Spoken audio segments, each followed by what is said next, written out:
umuhanzi arakura niba umuhanzi akuze ntibamenya ko yakuze nuko nashaka wenda kuvuga amazina runaka y'abantu bakoranye reka njye mfate urugero Kina Music yafashe Christopher ari umwana wo muri secondaire aragenda arakora urukundo wowe wankunze rwaranzonse I'm gonna lose control baby take it slow oh I'm crazy low baby take it slow.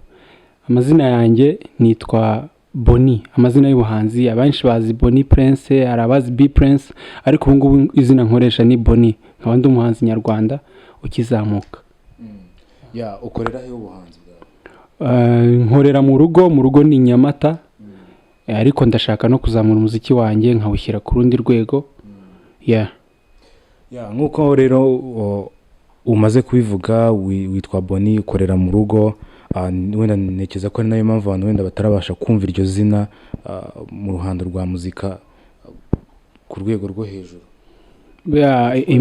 Imbogamizi zo ni nyinshi, ntago ari uko nkorera mu rugo niho mba ndi akenshi cyane, ariko ni Kigali ndahagera, niho usanga umuziki, niho centre y'umuziki, n'umuhanzi wo mu ntara umenyekanye ahita agenda akahita ajya i Kigali, ariko Inyamata buriya ni nk'Ikigali ni hafi, ntago ari kure y'i Kigali, so ngiye preferringa kuba nakora nibera Inyamata.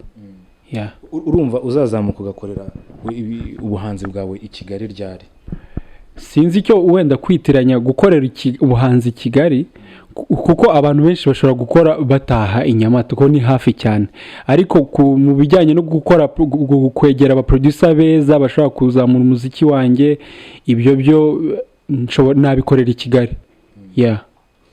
Nari ngiye kukubaza n'ubundi ati se ibihangano byawe bikorera he, bijyanye na production uyikorera hagana? Productions ubu ngubu nabaye nihayeho akanya gatoya ko kugira ngo mbanze nisuganye, kuko buriya baravuga ngo pour mieux sauter il faut reculer, kugira ngo usimbuke neza ubanza ugasubira inyuma, kuko nari maze iminsi nkora music pe nkazikora, mfite indirimbo nyinshi cyane zirenga na album, ariko kubera ko ari za ndirimbo zidashobora kugera ahantu kubana ngo zigeraho zikugeza, narabuze reka mbe ndetse gato nshake management, kuko talent ndayifite, hanyuma nzaze noneho nkora ibintu byiza nyine biri ku isoko. Akaba ari byo ndi gukora ubu ngubu, hari indirimbo mfite iri muri studio izasohoka. Noneho reka tuganire ku kintu kiri hanze aha ngaha, cyangwa nk'imbogamizi abantu bagitangira muzika barimo barahura nacyo mu rwego rwa production cyangwa ubushobozi bw'amafaranga. Wowe ubona ni izihe mbogamizi uhura nazo by'umwihariko noneho nka Boni? Imbogamizi ya mbere ikomeye uvuga ati ngiyi ni challenge mura nayo, bavuga ati ngiyi ivuyeho nahita ngera ku rwego nifuza? Imbogamizi ya kenshi ni uko buriya umuhanzi aravunika cyane, ngira ngo wabibonye ahangaha mu gikorwa twari turimo, hari video nari ndi gukora ya competition ndimo n'ubundi yo kuririmba, ariko wabonye abantu bari benshi cyane. Nuvuga ngo umuhanzi ntago ari umuntu umwe, umuhanzi akenera ibintu byinshi, akenera management. Rero iyo uri umwe gutyo, niyo bitaba ari mu mafaranga, iyo uri umwe gutyo ntabwo wagira ahantu uva ngo ugera. Rero ikibura cyane ni management, ayo mafaranga nayo akajyamo, ariko ukavuga ngo mfite team y'abantu bamfasha, ndajya ahangaha ntabwo ari njyewe njyenyine, kuko umuhanzi ni ikintu kinini cyane. Imbogamizi rero mbona ko ari management. Nose ko iyo ubonye abantu bafite management, tujya twumva inkuru z'abantu batandukanye na za management zabo, cyangwa bananiranye bagahitamo kwikorera ku giti cyabo. Ibyo ngibyo byo bitekerezaho iki? Icyo mbitekerezaho, akenshi hari igihe biterwa n'impamvu zitandukanye. Hari igihe management iba iyo yananiranywe n'umuhanzi bitewe n'amasezerano bagiranye ntibayumvikaneho, ugasanga wenda management yatangiye ifata pourcentage nyinshi, ugasanga bafata 70, wowe ugafata 30, nyuma ukaza gukora ukaba big, ukavuga ati no, aya mafaranga nanjye ndimo naramenyekanye, reka nsohokemo njye kwikorana. Cyangwa se biterwa n'imbogamizi nyinshi. Gusa icyo navuga, umuhanzi uvuga ngo ngiye kureka management nuko hari icyo abayize yavuga ati ngiye kuva hano ariko hari ahandi ngiye. Ni nkuko wasezera akazi ukavuga ati nabonye indi promotion. Nose wumva kano kanya uramutse ubonye management igufasha, urimo urumva niki wasezeranya management yaba igiye kugufasha kano kazi? Management yamfasha nuvuga ngo management sinavuga ngo nayisezeranye ibi, hari ibyo bashyira ku meza bakavuga ngo dufite ibi ngibi, tugukeneyemo ibi ngibi, nanjye nkavuga mfite ibi nibi, bakeneye ibi ngibi, tukabalansa tukareba ko duhuza then tugakora. Nibura se hari abantu bigeze bakwegera cyangwa management imwe runaka cyangwa izindi runaka mwarananiranywe cyangwa zaba zarigeze ziza mu wenda mugakorana ariko wenda bikanga bikaba? Barahari birimwe twigeze gukorana ariko nyine ukabona ntago turi kumvikana neza. Ubu ngubu ubwo nabonye undi muntu uzajya umfasha ku bintu bijyanye n'amavideo, ariko nawe nyine ni imikoranire nyine utavuga ngo iri officially, ahanini ni uruhare rwanjye runini, wenda akamfasha ku bintu bijyanye n'amavideo. Nubwo buryo ukora bivuga ngo ugirana imikoranire n'abantu runaka bakakorohereza mu mirimo. Ariko bitavujije yuko bavuze ngo tugiye kumanaginga full, kuko umuziki wo mu Rwanda ufite imbogamizi nyinshi. Nk'umuziki wo muri Amerika wo wateye imbere, umuhanzi ashobora gukora indirimbo imwe ikamutunga ibihe byose, indirimbo imwe yonyine akaba ariyo ituma agera ahantu agakora tuwi Burayi, ari umunyamerika agatera imbere akagura inzu. Ariko hano icyo bita management sinzi ukuntu nge nacyita, gusa habayeho imikoranire hakagira umuntu dukorana, nabyo byaba byiza nabyemera. Reka tuve noneho ku kijyanye n'imikoranire twinjire muri muzika nyarwanda. Uyu munsi nk'uko wari ubikomoje uvuga ati music yo mu Rwanda hari ikibazo ifite, wowe ubona bipfira hehe? Ubona wowe uje gukemura iki?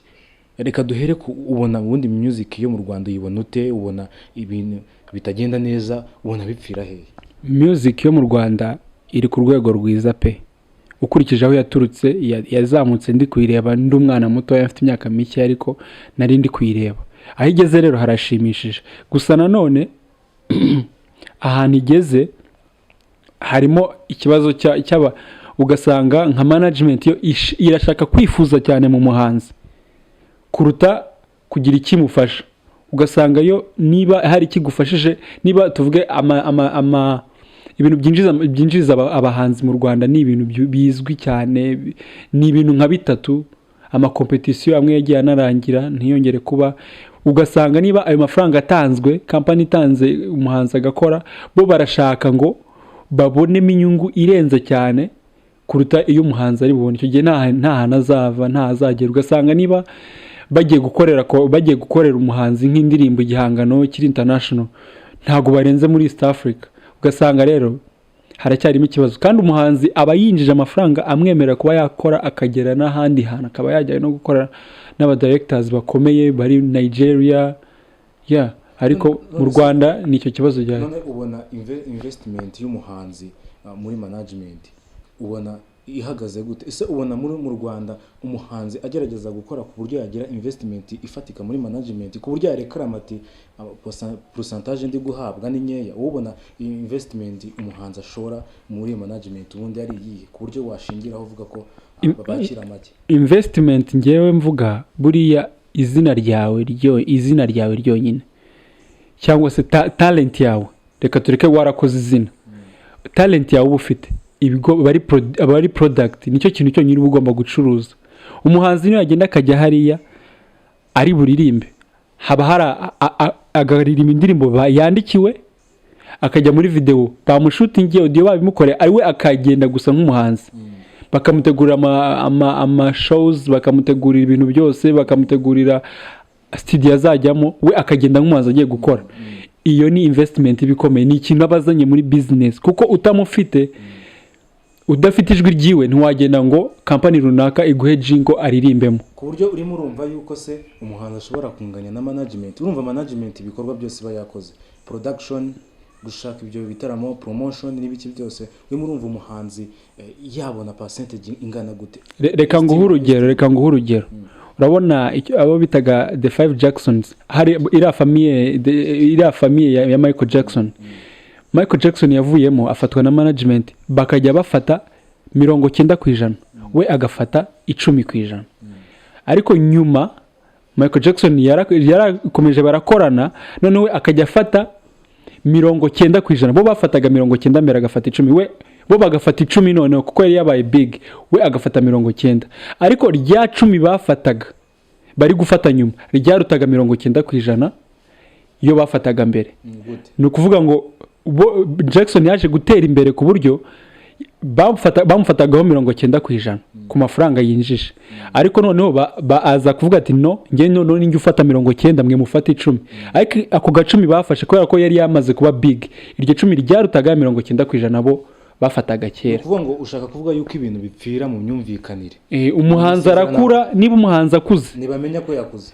Nuko nashaka wenda kuvuga amazina runaka y'abantu bakoranye. Reka njye mfate urugero Kina Music. Kina Music yafashe Christopher ari umwana wo muri secondaire, aragenda arakora turamumenya, ageraho yitabira show z'Iburayi mu Bubiligi zagumaguma n'ibiki byose.